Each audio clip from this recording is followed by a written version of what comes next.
Dear students, अस्सलाम वालेकुम। आज हम नाइन्थ क्लास बायोलॉजी के थर्ड चैप्टर का थर्ड टॉपिक डिस्कस करने जा रहे हैं, जो कि हमारे पास है क्लासिफिकेशन।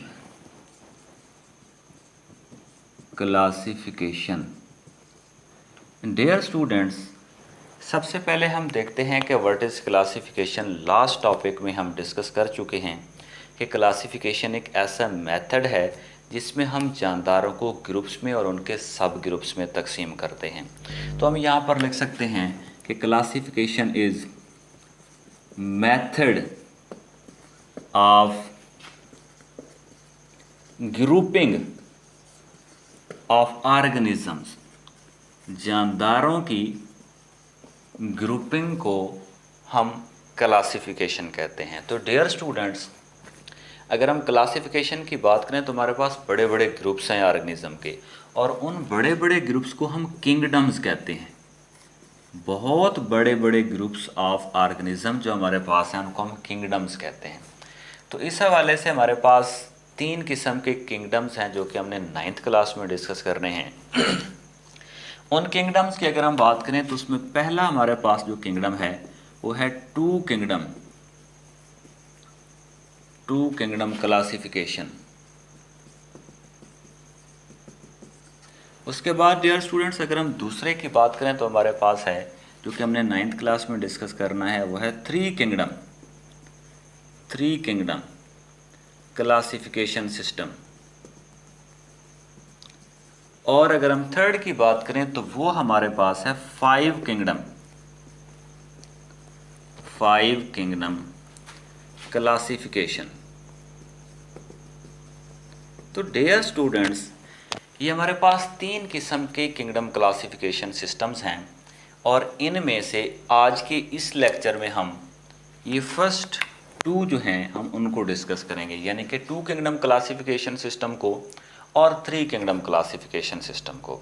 तो डियर स्टूडेंट्स, इनमें से सबसे पहले हम डिस्कस करते हैं 2 kingdom classification system. So we can mention here 2 kingdom classification system. तो डियर स्टूडेंट्स, इसको डिस्कस करने से पहले हमें कुछ टर्म्स का पता होना ज़रूरी है। तो इस सिस्टम के अंदर जो 2 बेसिक टर्म्स हैं जिनकी बुनियाद पर इन जानदारों को, इस क्लासिफिकेशन सिस्टम को 2 किंगडम क्लासिफिकेशन सिस्टम रखा गया, सबसे पहले हम उनको डिस्कस करते हैं। तो डियर स्टूडेंट्स, अगर हम बात करें तो हमारे पास वो 2 टर्म्स हैं। एक हमारे पास जो पहली टर्म है उसे हम कहते हैं ऑटोट्रॉफ्स।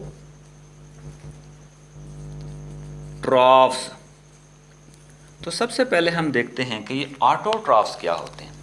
तो डियर स्टूडेंट्स, ऐसे जानदार जो अपने अंदर मौजूद क्लोरोफिल को इस्तेमाल करके सनलाइट की रोशनी में अपनी खुराक खुद तैयार कर लेते हैं। कौन से प्रोसेस से? फोटोसिंथेसिस के प्रोसेस से। तो ऐसे जानदारों को हम ऑटोट्रॉफ्स कहते हैं। तो दोबारा बताने लगा हूँ डियर स्टूडेंट्स, ऐसे जानदार जो अपनी खुराक खुद बनाते हैं, ऐसे जानदारों को हम ऑटोट्रॉफ्स कहते हैं। तो सबसे पहले हम इनको डिफाइन करते हैं।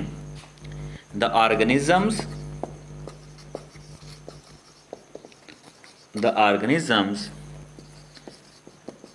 which can prepare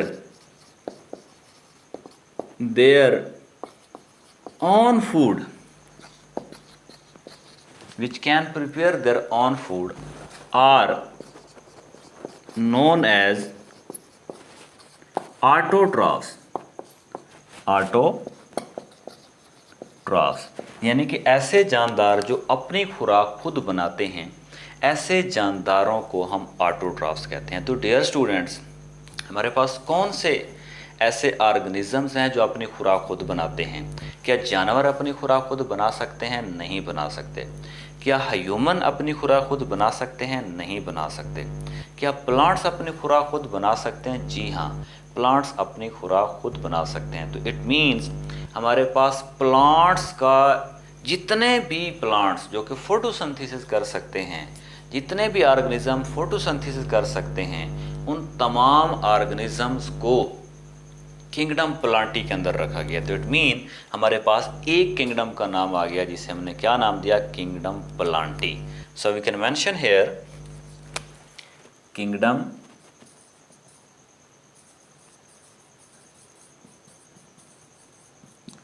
Plantae. तो डियर स्टूडेंट्स, ये हमने जो कैरेक्टरिस्टिक्स पढ़े हैं, ऐसे जानदार जो अपनी खुराक खुद बना सकते हैं सनलाइट की मौजूदगी में और उनके अंदर मौजूद एक क्लोरोफिल की मौजूदगी में, ऐसे जानदारों को ऑटोट्रॉफ्स कहते हैं और इन तमाम ऑर्गेनिज्म को किंगडम प्लांटी के अंदर रखा गया। तो डियर स्टूडेंट्स, अब हम दूसरे किंगडम की बात करते हैं जी। तो डियर स्टूडेंट्स, अब हम दूसरे किंगडम की बात करते हैं।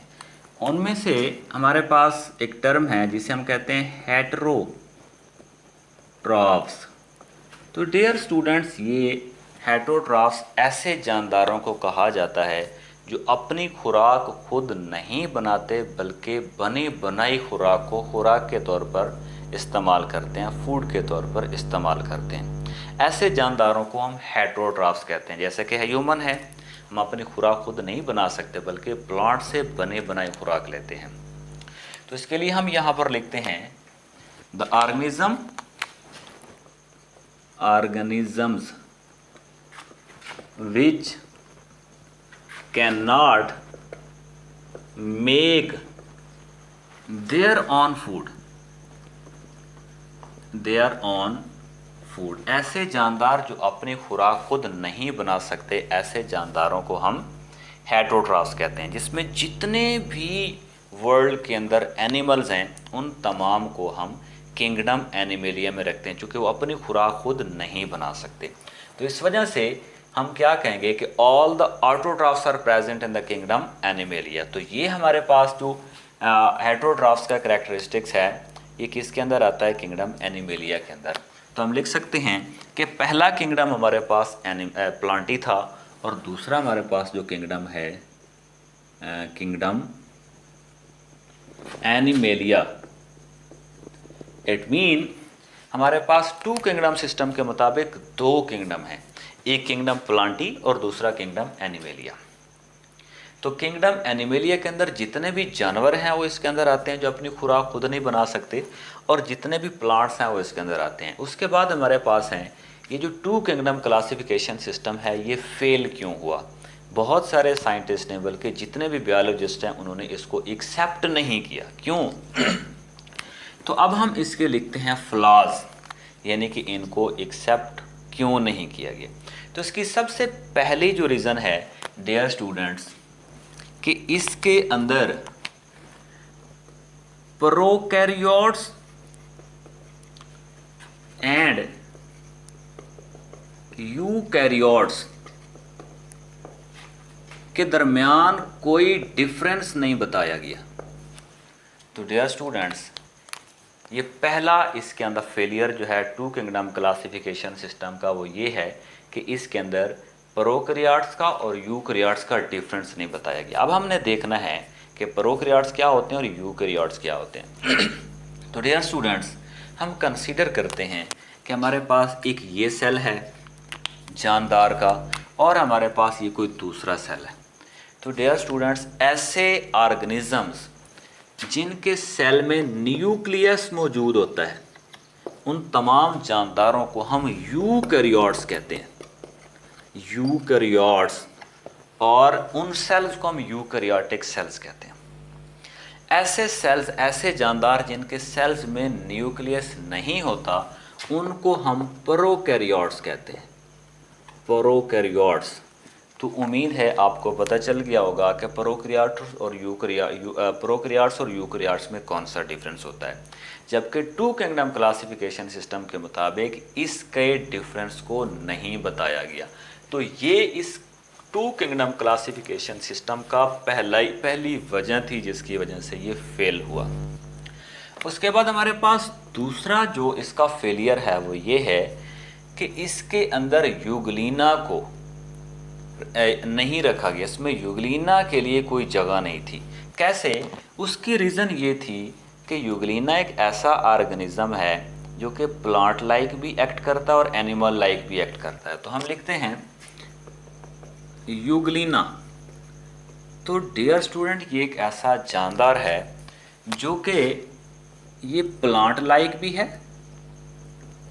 प्लांट लाइक, और ये एनिमल लाइक भी है। इट मीन ये एनिमल्स के कैरेक्टरिस्टिक्स भी इस यूग्लिना के अंदर हैं, इसके अंदर प्लांट के कैरेक्टरिस्टिक्स भी। अब हम देखते हैं कि वो कौन कौन से कैरेक्टरिस्टिक्स हैं जो कि इसको प्लांट लाइक हम कहते हैं कि ये प्लांट लाइक है, और कौन से कैरेक्टर हैं जिनकी वजह से इसे हम कहते हैं कि ये एनिमल लाइक है। तो प्लांट लाइक इसलिए है डियर स्टूडेंट कि जब इसको सनलाइट मिलती है तो इसके अंदर मौजूद क्लोरोफिल को ये इस्तेमाल करके ये अपनी खुराक खुद बना लेता है। अपनी खुराक खुद बनाने की वजह से ये वाला करैक्टर इसका प्लांट्स के साथ मिलता है, जिसकी वजह से इसे हम कहते हैं कि ये प्लांट लाइक है। उसके बाद डियर स्टूडेंट्स, जब लाइट नहीं होती, it mean when the sunlight is absent then it will become heterotroph. जब लाइट नहीं होती तो ये अपनी खुराक खुद नहीं बना सकता, बल्कि ये बने बनाई खुराक को इस्तेमाल करता है।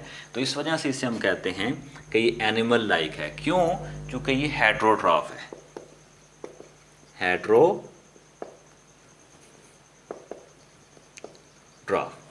और यहाँ पर ये ऑटोट्रॉफ है, तो डेट्स वाई इसको हम कहते हैं कि ये यूग्लिना जो है इसका प्रॉब्लम था कि इसको नहीं फिट नहीं आता था, और इसका भी जिक्र नहीं किया गया टू किंगडम क्लासिफिकेशन सिस्टम के मुताबिक। अब उसके बाद डियर स्टूडेंट्स हम बात करते हैं थ्री किंगडम क्लासिफिकेशन सिस्टम की। डियर स्टूडेंट्स, अब हम देखते हैं कि थ्री किंगडम क्लासिफिकेशन सिस्टम किसने दिया था। अर्नस्ट हैकेल एक साइंटिस्ट था जिसने 1866 में हमें थ्री किंगडम क्लासिफिकेशन सिस्टम दिया। इसने इन दो प्रॉब्लम्स को सॉल्व करने की कोशिश की है। इसने तीन किंगडम क्लासिफिकेशन सिस्टम बनाया, और उनमें से टू के मुताबिक तो किंगडम प्लांटी है और किंगडम एनिमेलिया है। लेकिन इसने हमें जो किंगडम्स दिए, इनमें से एक किंगडम था kingdom protista, kingdom protista. It mean इसने किंगडम ऐड कर दिया। दूसरा किंगडम प्लांटी, सेम वही, और तीसरा किंगडम एनिमेलिया। अब डियर स्टूडेंट्स, अगर हम बात करें तो सिंपल वही किंगडम प्लांटी और किंगडम एनिमेलिया, ये तो वही है जो हमने टू किंगडम में डिस्कस किए। ये जो किंगडम प्रोटिस्टा है इसके अंदर इसने दो चीज़ों को रख दिया। वो कौन कौन सी चीज़ें हैं? इसके टू किंगडम के अंदर, थ्री किंगडम के अंदर जो पहला किंगडम जिसको हमने प्रोटिस्टा का नाम दिया है, इसमें इसने यूग्लिना को रख दिया, यूग्लिना।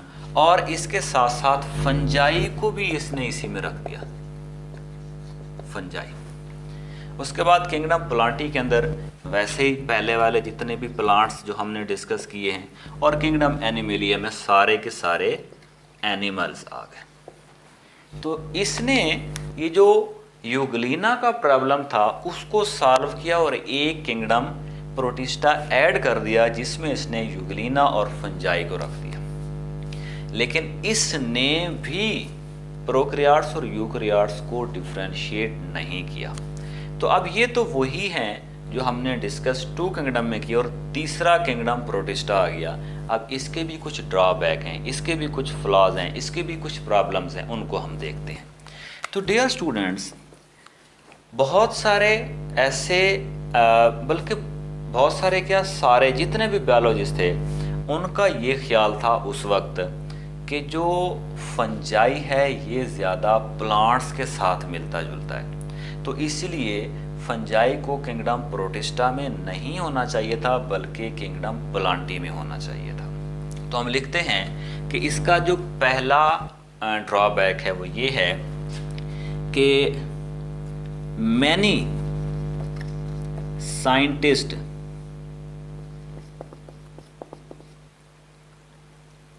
यानी कि according to many scientist fungi should be in kingdom plantae, fungi को किंगडम प्लांटी में होना चाहिए। अब देखना है कि ये साइंटिस्ट जो है वो क्यों कहते हैं कि फंजाई को प्लांटी में होना चाहिए। वो इसलिए कि इसके बहुत सारे ऐसे करैक्टरिस्टिक्स हैं जो प्लांट्स के साथ मिलते हैं, लेकिन बहुत सारे ऐसे भी करैक्टरिस्टिक्स हैं जो इसके प्लांट्स के साथ नहीं मिलते। जैसा कि ये प्लांट्स ऑटोट्रॉफ्स हैं, फंजाई हेटेरोट्रॉफ है। उसके बाद प्लांट्स की सेल वॉल सेलुलोज से बनी होती है, जबकि फंजाई की काइटन से बनी होती है। So many differences are also there. उसके बाद डियर स्टूडेंट्स, हमारे पास जो दूसरा ड्रॉबैक है वो ये है कि इसने भी प्रोकैरियोट्स और यूकैरियोट्स को डिफरेंशिएट नहीं किया। प्रोकैरियोट्स एंड यूकैरियोट्स, इसने भी इनको डिफरेंशिएट नहीं किया। इसने जस्ट एक किंगडम प्रोटिस्टा को ऐड किया है जिसमें इसने यूग्लिना और फंजाई को